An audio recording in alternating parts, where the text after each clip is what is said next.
आज की वीडियो में हम बात करेंगे एम्लोडिपाइन के बारे में। एम्लोडिपाइन की डोज देखेंगे, ये काम कैसे करती है, इसका यूजेस क्या है और किन किन मेडिसिन के साथ एम्लोडिपाइन नहीं देनी चाहिए और प्रेगनेंसी में दे सकते हैं नहीं, ब्रेस्ट फीडिंग के दौरान देनी चाहिए नहीं, सब इस वीडियो में देखेंगे। वीडियो को पूरा देखना और वीडियो को लाइक, शेयर और चैनल को सब्सक्राइब कर देना। चलिए शुरू करते हैं वीडियो को।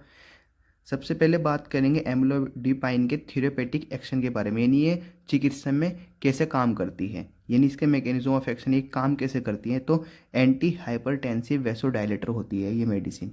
एंटी हाइपरटेंसिव वेसोडाइलेटर का मतलब है एंटी हाइपरटेंसिव, यानी हाइपरटेंशन का मतलब तो होता है हाई बीपी, और एंटी हाइपरटेंसिव जो उसके अगेंस्ट काम करे, यानी ये क्या करती है, हाई बीपी को कम करने में काम करती है। कैसे काम करती है, वेसोडाइलेटर, एंटी हाइपरटेंसिव वेसोडाइलेटर है, यानी बीपी को कम करेगी। कैसे कम करेगी, ब्लड वेसल्स को चौड़ा करके। जब ब्लड वेसल्स चौड़ी हो जाएंगी तो बीपी क्या हो जाएगा, कम हो जाएगा। ऐसी मेडिसिन को कैल्शियम चैनल ब्लॉकर भी कहा जाता है। ऐसी मेडिसिन को क्या कहा जाता है, कैल्शियम चैनल ब्लॉकर भी कहा जाता है। अब हम टर्म को समझते हैं, जैसे कि antihypertensive use to lower high blood pressure, यानी जो मेडिसिन ब्लड प्रेशर को कम करने का काम करे उसे क्या बोलते हैं, एंटी हाइपरटेंसिव। और वेसोडाइलेटर का मतलब क्या होता है, वेसोडाइलेटर का मतलब होता है something that promotes the dilation of blood vessels, यानी ऐसा सब्सटेंस या ऐसी ड्रग्स जो क्या करें, ब्लड वेसल्स के फैलाव, यानी ब्लड वेसल्स को क्या कर दे, चौड़ा कर दे, डायलेट कर दे, यानी जो खून ले जाने वाले पाइप्स है, नसें हैं, उन्हें क्या कर दें, चौड़ा कर दें। ऐसे ड्रग को क्या कहा जाता है, वेसोडाइलेटर। और जब ऐसे समझिए आपको एक पाइप है और वो पतला पाइप है, तो अगर उसके अंदर को कोई चीज़ जाएगी तो वो ज़्यादा प्रेशर से जाएगी। अगर कोई चौड़ा पाइप है और उसके अंदर को हमें इतना ही फ्लूइड भेजना है तो वो क्या जाएगा, कम प्रेशर के साथ जाएगा। ठीक है, तो वेसोडाइलेटर है, यानी ब्लड वेसल्स को, जो ब्लड ले जाने वाली जो पाइप्स हैं उनको क्या कर देती है, चौड़ा कर देती है, जिससे क्या हो जाता है, ब्लड प्रेशर डिक्रीज हो जाता है। कैल्शियम चैनल ब्लॉकर का मतलब है, इन ड्रग को जो हमने अभी पढ़ी एम्लोडिपाइन, इसे कैल्शियम चैनल ब्लॉकर भी कहा जाता है। वो इसलिए कहा जाता है, these drugs block calcium from entering muscle cells in the heart and blood vessels, यानी जो ये ड्रग्स होती हैं ये कैल्शियम चैनल ब्लॉकर, यानी कैल्शियम को ब्लॉक कर देती है। कहाँ प्रवेश करने से, मसल्स की जो सेल्स है और जो हार्ट की मसल्स है और उसकी जो ब्लड वेसल्स है उसमें कैल्शियम को ब्लॉक कर देती है। और जब कैल्शियम ब्लॉक हो जाता है तो कैल्शियम जो होता है वो जिम्मेदार होता है कि हार्ट क्या करे, हार्ट बहुत तेज़ी से क्या हो, कॉन्ट्रैक्ट हो। हार्ट की जो कॉन्ट्रैक्शन, यानी कितने अच्छे से वो सिकुड़ेगा और कितने अच्छे से वो एकदम खुलेगा, वो सब डिपेंड, कॉन्ट्रैक्शन किस पे डिपेंड करता है, कैल्शियम पे डिपेंड करता है। तो जब इस कैल्शियम को भेजने से मना कर देती है तो कैल्शियम चैनल ब्लॉकर, तो कॉन्ट्रैक्शन क्या हो जाएगा, हल्का पड़ जाएगा। और जब कॉन्ट्रैक्शन हल्का पड़ जाएगा तो बीपी खुद पर खुद क्या हो जाएगा, कम हो जाएगा। अब हमने यहाँ हिंदी में भी एक्सप्लेन किया हुआ है, आप पढ़ सकते हैं। जैसे कि देखो, by blocking it vessels relax, जब कैल्शियम क्या हो जाएगा, ब्लॉक हो जाएगा, हार्ट की मसल्स में नहीं जाएगा, वेसल्स रिलैक्स हो जाएगी, जो ब्लड ले जाने वाले पाइप्स है वे क्या हो जाएंगे, रिलैक्स हो जाएंगे एंड ओपन, और क्या हो जाएगी, चौड़ी भी हो जाएगी। While heart contraction strength and speed decrease, यानी जो हार्ट की काम करने की स्पीड है वो भी घट जाएगी, और जो उसकी कॉन्ट्रैक्शन स्ट्रेंथ यानी बहुत तेज़ी से एकदम सिकुड़ेगा, तो जैसे ही सिकुड़ेगा तो प्रेशर एकदम हाई होगा, तो उस की स्ट्रेंथ भी, कॉन्ट्रैक्शन की स्ट्रेंथ भी क्या कर देगी, कम कर देगी। जैसे कि आप समझ सकते हैं, दवाई कैल्शियम को दिल और खून की नसों में, मसल सेल नसों में मसल्स सेल्स में जाने से रोकती है, कैल्शियम को रोकेगी। कैल्शियम दिल और आर्टरीज को ज़्यादा मजबूती से सिकुड़ने के लिए जिम्मेदार है। इसे रोकने से वेसल्स ढीली होकर खुल जाती है, जबकि दिल के सिकुड़ने की ताकत और स्पीड कम हो जाती है।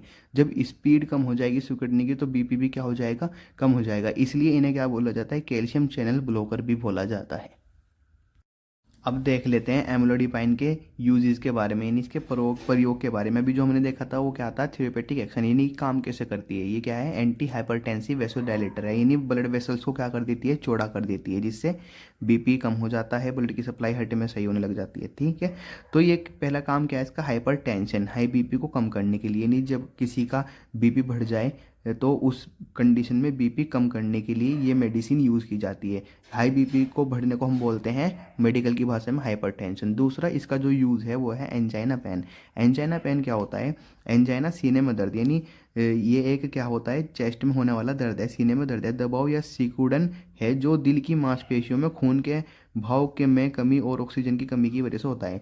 यानी जब हार्ट में ब्लड की सप्लाई सही से ना हो रही हो तो ऑक्सीजन भी सही से नहीं जाएगी, तो उस कंडीशन में क्या होता है, एंजाइना पेन होता है। और ये कंडीशन कब होती है, जब हमारी जो कोरोनरी आर्टरीज है उसके अंदर क्या हो जाता है, वो ब्लॉकेज हो जाता है। तो ब्लड सही से हार्ट के पास नहीं पहुंचता और ऑक्सीजन भी नहीं पहुंच पाती, इस कारण क्या होता है, एंजाइना पेन होता है। ठीक है। तो जो कोरोनरी आर्टरीज है वह क्या करती है, उसके अंदर कोलेस्ट्रॉल जमा हो जाता है। उसके अंदर जब कोलेस्ट्रॉल वगैरह जमा हो जाएगा तो वो आर्टरीज ब्लॉकेज हो जाएगी, जिसे हम CAD भी बोलते हैं, कोरोनरी आर्टरी डिसीज़। उसके अंदर दिल तक सही से ऑक्सीजन और ब्लड नहीं पहुंच पाता, जिसके कारण सीने में दर्द होता है। तो अब हमने क्या पढ़ा था कि ये जो मेडिसिन है एम्लोडिपाइन, ये क्या है, वेसोडायलेटर, यानी ब्लड वेसल्स को क्या कर देगी, चौड़ा कर देगी। तो ये एंजाइना पेन को कैसा कम करती है, कोरोनरी आर्टरीज और पेरिफेरल ब्लड वेसल्स को रिलैक्स और चौड़ा करता है। यानी जब ये मेडिसिन क्या करेगी, जो हमारी कोरोनरी आर्टरीज और पेरीफेरल ब्लड वेसल्स हैं उनको क्या कर देगी, चौड़ा कर देगी और रिलैक्स कर देगी। और जब फिर हार्ट में क्या होने लग जाएगी, ब्लड की सप्लाई सही होने लग जाएगी, और जो ये चेस्ट पेन है ये क्या हो जाएगा, कम हो जाएगा। क्योंकि जो एंजाइना का पेन है वो mostly CAD coronary artery disease के अंदर होता है, जिसके अंदर जो हमारी कोरोनरी आर्टरी है वो क्या हो जाती है, ब्लॉक हो जाती है, जिसके अंदर ब्लॉक होने के कारण ब्लड की सप्लाई हार्ट में सही से नहीं होती। तो ये क्या कर लेगी, ये मेडिसिन क्या करेगी, कोरोनरी आर्टरीज को चौड़ा कर देगी और पेरिफेरल ब्लड वेसल्स को चौड़ा कर देगी, जिससे कि हार्ट में ब्लड की सप्लाई सही से होने लग जाए। और जब हार्ट में ब्लड की सप्लाई सही से होगी तो जाहिर से बात है क्या होने लग जाएगी, ये चेस्ट पेन भी धीरे धीरे क्या हो जाएगा, कम हो जाएगा। ठीक है। अब देखते हैं एम्लोडिपाइन की डोसेज, यानी डोज के बारे में, यानी कितनी देनी है। तो ये जो हम बात करेंगे डोज की, ये जनरली हम एडल्ट की बात करेंगे, बच्चों की डोज के बारे में हम इसमें बात नहीं करेंगे। तो जो 5 mg वंस डेली, यानी 5 ग्राम दिन में 5 मिलीग्राम दिन में एक बार हम दे सकते हैं, और इंक्रीज कर सकते हैं डोज को 10 mg दिन में एक बार। ठीक है। यानी शुरुआत में तो हमें इसकी डोज कम ही रखनी चाहिए, 5 mg देंगे दिन में एक बार, लेकिन धीरे धीरे हम इसकी डोज को क्या कर सकते हैं, इंक्रीज कर सकते हैं। क्या कर सकते हैं, इंक्रीज कर सकते हैं ज़रूरत पड़ने पर, इफ़ नेसेसरी। लेकिन ध्यान रहे कि इसकी मैक्सिमम डोज एक दिन में 10 mg ही रहनी चाहिए, इससे ज़्यादा नहीं जानी चाहिए। दिन में एक बार 5 mg देनी चाहिए, ज़रूरत पड़ने पर दिन में एक बार 10 mg तक बढ़ाए, ज़्यादा से ज़्यादा एक दिन में क्या करेंगे, 10 mg rose.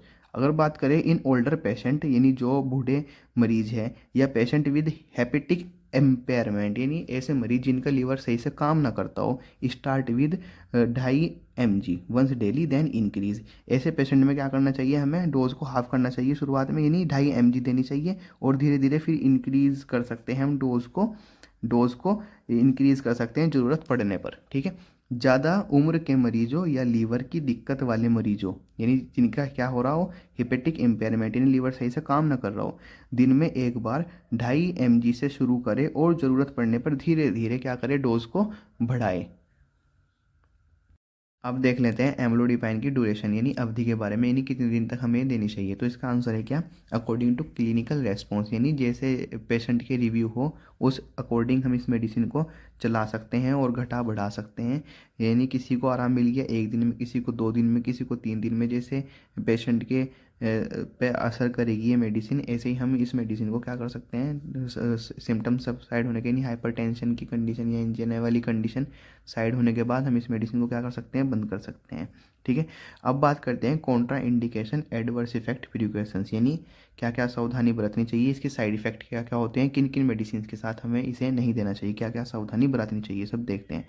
Do not administer to patient with severe hypotension, यानी ऐसे मरीज को हमें ये दवाई बिल्कुल भी नहीं देनी चाहिए जिससे हाइपोटेंशन हो। यानी हाइपोटेंशन का मतलब होता है लो बीपी, जैसे हाइपरटेंशन का मतलब क्या होता है, हाई बीपी, ऐसे ही मतलब होता है हाइपोटेंशन का मतलब होता है लो बीपी। क्योंकि ये मेडिसिन बीपी को लो करने वाली है, तो टेंशन की कंडीशन में ये और ज़्यादा बीपी को क्या कर देगी, कम कर देगी, जिससे सीवियर हाइपोटेंशन, यानी ज़्यादा ही बीपी जिसका कम हो, उसमें इस मेडिसिन को नहीं देनी चाहिए। शोक, यानी किसी पेशेंट को क्या हो जाता है, जैसे शॉक लग जाते हैं, एनाफाइलेटिक शॉक हो गया, तो इन सब शॉक में क्या होता है, जनरली बीपी भी क्या हो जाता है, कम हो जाता है। तो इस कंडीशन में भी हमें शॉक में भी ये मेडिसिन नहीं देनी चाहिए, क्योंकि ये बीपी को और कम कर देगी। ठीक है। Unstable heart failure after acute myocardial infection, इसको समझिए। जैसे किसी आदमी को क्या हुआ, किसी इंसान को क्या हुआ, मायोकार्डियल इन्फेक्शन, यानी जिसे हम नॉर्मल भाषा में हार्ट अटैक भी बोलते हैं, वो आया। उसके अंदर क्या होता है कि जो ब्लड की सप्लाई है हार्ट में वो सही से नहीं हो पाती, जिस कारण क्या आता है मायोकार्डियल इन्फेक्शन या हार्ट अटैक। तो उस कंडीशन में क्या होता है, heart failure, unstable heart failure होने लग जाता है एक्यूट मायोकार्डियल इन्फेक्शन के बाद। तो इस कंडीशन में भी हमें नहीं देनी चाहिए, क्योंकि मायोकार्डियल इन्फेक्शन होने के चांसेस क्या बढ़ सकते हैं या हो सकता है, क्योंकि इसके अंदर क्या होता है मायोकार्डियल इन्फेक्शन में ब्लड की सप्लाई हार्ट में रुक जाती है। ठीक है। और जब ब्लड की सप्लाई रुक जाती है तो इस कंडीशन में भी इसे हमें नहीं देना चाहिए,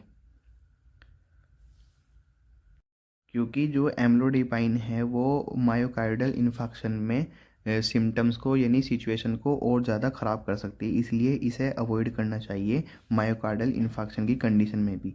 अब देखते हैं इसके कुछ कॉमन साइड इफ़ेक्ट, जैसे कि मैकोज ये क्या क्या कर सकती है, हेडेक यानी सर में दर्द, डिजीनेस चक्कर आना, सेंसेशन ऑफ फ्लशिंग यानी या वार्मथ यानी गर्मी लगना, और चेहरे पर लालिमा आना, फटीग थकान, एंकल एडिमा यानी टखनों में क्या आ जाना, सूजन आ जाना। ये क्या होता है common at the start of treatment, यानी जो एंकल एडिमा है यानी जो टखनों पे सूजन आती है शुरुआती ट्रीटमेंट में हमें देखने को मिल सकती है। हाइपोटेंशन यानी इससे अगर बीपी भी कम हो सकता है ज़्यादा, क्योंकि इसलिए हमें पेशेंट को बहुत सावधानी पूर्वक देनी चाहिए, क्योंकि ये मेडिसिन ज़्यादा बीपी, हाइपोटेंशन यानी बीपी को कम करते करते बहुत ज़्यादा भी कम कर सकती है। पाल्पिटेशन कर सकती है यानी हार्ट बीट को इरेगुलर यानी बहुत ज़्यादा कम ज़्यादा इस तरह घबराहट वाली सिचुएशन पैदा कर सकती है। एब्डोमिनल पेन, पेट में दर्द, नोजिया यानी क्या होना, जी मचलाना, गिंगाइवल हाइपर प्लेसिया, इसका मतलब क्या होता है जो मसूड़े होता है उसमें यानी सूजन आ जाना या फूल जाना, ये सब कंडीशन भी हमें इस मेडिसिन से देखने को मिल सकती हैं। सब क्या है इसके कॉमन साइड इफ़ेक्ट हमें देखने को मिल सकते हैं। अब और बात कर लेते हैं administer with caution and monitor use with, यानी देखो अगर इन मेडिसिन के साथ, इसका मतलब क्या है कहना है कि इन मेडिसिन के साथ एक तो सावधानी पूर्वक इस्तेमाल करना चाहिए और मॉनिटर भी करते रहना चाहिए, यानी उसका बीपी वगैरह पेशेंट का जो है उसे चेक करता रहना चाहिए, उसके जो वाइटल साइंस हैं ये सब क्या करते रहना चाहिए, बीपी वगैरह सब चेक करते रहना चाहिए कि कहीं इसका कुछ ज़्यादा साइड इफेक्ट तो नहीं हो रहा, जैसे कि अदर एंटी हाइपरटेंसिव ड्रग। तो यानी ऐसी जो दवाई है जिसके अंदर जो क्या करना है बीपी को कम करने वाली हो, तो उसके साथ कॉम्बिनेशन में नहीं देनी चाहिए, क्योंकि क्या हो सकता है ये भी बीपी को कम करने वाली दवाई है और एक हमने कॉम्बिनेशन में कोई और मेडिसिन ऐसी दे दी जो और बीपी को कम कर रही है, तो रिस्क ऑफ हाइपोटेंशन यानी बीपी क्या हो सकता है ज़्यादा ही कम हो सकता है, बीपी क्या हो सकता है ज़्यादा ही कम हो सकता है। Drug with hypotensive effect, example haloperidol, amitriptyline, यानी ऐसी दवाई जिनमें क्या हो हाइपोटेंसिव इफेक्ट हो, यानी जो क्या कर सकती हो जिनमें जो जिनमें पोटेंशियल हो यानी बीपी को कम करने का, तो ऐसी मेडिसिन के साथ भी हमें बहुत सावधानीपूर्वक यूज़ करना चाहिए और पेशेंट को मॉनिटर भी करता रहना चाहिए। दूसरी हाइपरटेंसिव दवाई हाइपोटेंशन का खतरा बना सकती हैं, हमने भी पढ़ा हाइपोटेंसिव असर वाली दवाई है, यानी ऐसी दवाई है जो हाइपोटेंशन कर सकती है यानी बीपी करने का प्रभाव रखती है अपने अंदर, ऐसे ही दवाइयों के साथ भी बहुत सावधानी पूर्वक देना चाहिए।